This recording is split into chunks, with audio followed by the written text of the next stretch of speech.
మనమే అంటే ఇండస్ట్రీలో ఎక్కడో కొంత నా గురించి వీళ్ళు మాట్లాడుకోవాలి అనే అవకాశం కొంత సహజంగా మొదట్లో ఉంది. ఇవాళ అది వెర్రితలలు వేయడం అంటారు కదా, ఆ స్థాయికి వెళ్ళిపోతే ఎట్లా దాన్ని ఫేస్ చేయలేకపోతున్నారు. యాక్చువల్‌గా ఈ మెయిన్ ఎక్కడ వస్తుందంటే ఈ సోషల్ మీడియాలో ఎవరికి వాళ్ళు అంటే కొంతమందికేందంటే అవగాహన ఉంది సోషల్ మీడియా మీద. కొంతమందికి అవగాహన లేదు. వాళ్ళకుంది మనకు కూడా సోషల్ మీడియాలో అకౌంట్ ఉండాలని ఓపెన్ చేయటం. ఆ! దాంట్లో ఏంటంటే ఎవరో ఒకళ్ళు ఇప్పుడు అందరూ 100% కరెక్ట్ ఉండరు. అలానే అందరూ 100% తప్పు ఉండరు.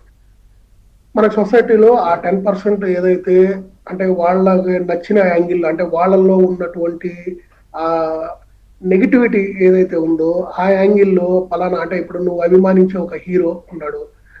తనని అంటే తను గొప్ప సినిమా చేశాడు. లేకపోతే ఒక గొప్ప వ్యక్తి. లేకపోతే అతను గొప్పగా డాన్స్ చేయగలడు అని నువ్వు ఎలా అతన్ని అభిమానిస్తున్నావో, ఎప్పుడైతే వేరే ఇంకొక హీరో సినిమా అది బాగుంది అని ఒక న్యూస్ వచ్చినప్పుడు వీళ్ళు వెంటనే ఏం చేస్తున్నారంటే దాన్ని హ్మ్. పర్సనల్‌గా తీసుకుంటున్నారు. అంటే మా హీరో సినిమా బాగలేదా అన్న ఒక మైండ్ సెట్‌లోకి వెళ్ళిపోయి ఈ 10% ఏం చేస్తున్నారంటే దీన్ని అంటే ముందే దీనికి ఒక బ్యాడ్ రివ్యూ ఇచ్చేద్దాం. దీన్ని ఈ సినిమా బాగలేదని, ఈ సినిమా ఆహ్, హీరో ఇలా జరిగిందని, అలా జరిగిందని అట్లా ఒక నెగటివిటీని ముందే స్ప్రెడ్ చేసేసి ఇదో పెద్ద ఫ్లాప్ సినిమా అని చెప్పి ఈ రోజు మీరు నమ్ముతారో నమ్మరో కొన్ని సినిమాల్ని రిలీజ్ రోజే సినిమాని చంపేస్తున్నారు. అంటే ఆ ఒకటి సినిమా ఇంకొకటి అది సక్సెస్ ప్రొఫెషన్ వరకు, ఆ వర్క్ వరకు కూడా పరిమితం చేయట్లేదు. దే చేయట్లేదండి. విల్ గో అసలు బియాండ్. ఆ సినిమాని కంటిన్యూయస్‌గా ఒక 1 వీక్ పాటు దాన్ని ఆ హ్మ్. నెగెటివ్ ట్రోల్స్ పెట్టి, ఆ సినిమా థియేటర్ల దగ్గర జనాలు లేరని, అసలు ఒక థియేటర్ ఎక్కడో ఒక థియేటర్‌కెళ్ళిపోయి లోపల సీట్లన్నీ ఖాళీగా ఉంటే, అక్కడి నుంచి ఫోటో తీసి పెట్టి, ఇదిగో నేను లైవ్‌లో ఎళ్ళాను. నేను ఇక్కడే ఉన్నాను. హ్మ్. ఇదిగో ఈ థియేటర్ ఖాళీగా ఉంది. ఈ సినిమా అట్టర్ ఫ్లాప్ అని. అట్లా అసలు ఎట్లా ఎళ్ళిపోయారంటే, వాళ్ళ అసలు మనం చదువుకునేది ఏంటి? లేకపోతే మన ఫ్యామిలీ ఏంటి? మన బ్యాక్‌గ్రౌండ్ ఏంటి? మన ఫ్యూచర్ ఏంటి? నా ఫ్యామిలీ ఏంటి? నా పిల్లలు ఏంటి? ఇలాంటివన్నీ ఎమోషన్స్‌ని గూడా వాళ్ళు క్యారీ ఫార్వర్డ్ చేయట్లేదు. వాళ్ళు కేరింగ్ కూడా చేయట్లేదు వాటి మీద.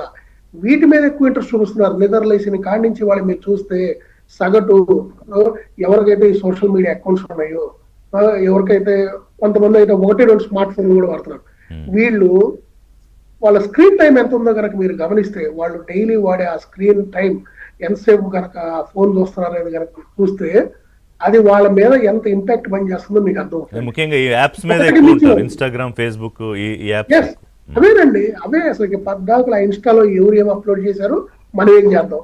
మనం ఏం చేద్దాం. మనం అప్‌లోడ్ చేసిన దానికి ఎన్ని వ్యూస్ వస్తున్నాయి. మనకి ఎంతమంది ఫాలోవర్స్ వచ్చారు. మనం ఇప్పుడు నీకు ఓ 10,000 మంది ఫాలోవర్స్ ఉన్నారంటే నువ్వు గ్రేట్. నీకు ఒక 1,00,000 మంది ఫాలోవర్స్ ఉన్నారంటే నువ్వు సూపర్. అంటే ఇక నిన్ను వెంటనే నువ్వేం చేస్తున్నావో చూడాలి. అలాంటి నేను అనుకరించాలి. రన్నింగ్ ట్రైన్ కింద పడుకుందాము ఏమైద్ది అదొక రీల్ చేశారు. ఒకళ్ళేమో మొన్న ఒక లేడీ చూశారు కదా! ఒక ఒక పేరుగాంచిన ఒక ఐటీ కంపెనీలో పనిచేస్తున్నటువంటి ఒక లేడీ ఒక రైల్వే ట్రాక్ మీద ఆపోజిట్ డైరెక్షన్‌లో కారేసుకొని వెళ్ళిపోయింది. అవునా? ఓకే. పబ్లిక్ అవును. కరెక్ట్. Public correct. అవును. ఆపాలని చూసినా కూడా ఆపలేకపోయారు. హ్మ్. అంటే వీళ్ళు మానసికంగా కూడా ఈ సోషల్ మీడియాలో నలుగురు మన గురించి ఏమనుకుంటారు. ప్లస్ రెండోది ఒకళ్ళు మనం అభిమానించే వాళ్ళు ఒకళ్ళ గురించి ఎవరన్నా బ్యాడ్‌గా మాట్లాడితే వెంటనే వీళ్ళు రకరకాల ఎన్ని రూమర్స్ క్రియేట్ చేయటం, స్ప్రెడ్ చేయటం, అసలు అన్‌పార్లమెంటరీ లాంగ్వేజెస్‌లో ఈ ట్వీట్స్ గానియండి, ప్రతిదీ గూడండి. ఈరోజు మీరు ఆడియో ఫంక్షన్స్ గానియండి, ప్రీ రిలీజ్ ఈవెంట్స్‌లో గానియండి, ఎక్కడ చూసినా గూడా మీరు నమ్ముతారో నమ్మరో పెద్ద పెద్ద వాళ్ళు జర్నలిస్ట్ అనుకునే వాళ్ళు కూడా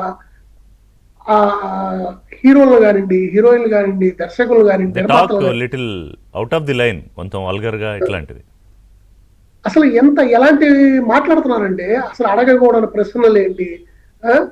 అసలు వాళ్ళ బాడీ షేమింగ్ గురించి గానియండి, అసలు అవన్నీ ఎంత ఇదిగా ఉందంటే వాట్ అసలు ఇది లీడ్స్ అండి, ఎక్కడ ఇప్పుడు ఇప్పుడు చిరంజీవి, నాగార్జున, పవన్ కళ్యాణ్ గారు నిన్న మొన్న ఆయన అవునండి. ఎన్టీఆర్ గారు వీళ్ళందరూ కూడా సైబర్ దాంట్లో కంప్లైంట్లు చేశారు.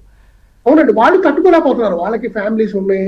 వాళ్ళకి ఇప్పుడు దాన్ని చూసి మళ్ళీ వీళ్ళ అభిమానులు ఇంకో విధంగా రియాక్ట్ అవ్వటం, ఈ గొడవలు ఇవన్నీ చూసి అసలు ఇవి ఎక్కడికెళ్ళిపోతున్నాయి.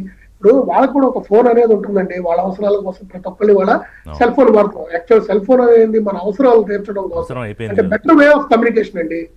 అంతే కదా! అలాంటి దాన్ని ఇవాళ ఏం చేశారంటే కంప్లీట్‌గా మిస్‌యూజ్ చేస్తున్నారు. ఆ నిమిషంలో ఏది పడితే అది తీసేసి ఎక్కడ పడితే అక్కడ బాత్రూముల్లో ఏంటి ఈ షాపింగ్ మాల్కి వెళ్తే ఆ బట్టలు డ్రెస్సింగ్ రూమ్స్ లో ఏంటి ఎక్కడ పడితే అక్కడ అవి తీసి అవి పోస్ట్ చేయటం అసలు ఎంత అంటే పిల్లల మీద సోషల్ మీడియా అనేది ఎంత చెడు ప్రభావానికి దారితీస్తుందంటే అంతండి. ఎందుకంటే ఎంతో మంది మనం ఇవాళ చూస్తున్నాం, కాలేజీల్లో అయింది, స్కూల్స్ లో అయింది, పిల్లలు ఎంత అసలు వాళ్ళ ప్రవర్తన ఎంత దారుణంగా ఉందంటే అలా ఉంది. అంటే టీచర్స్ కూడా కేర్ చేయట్లేదు.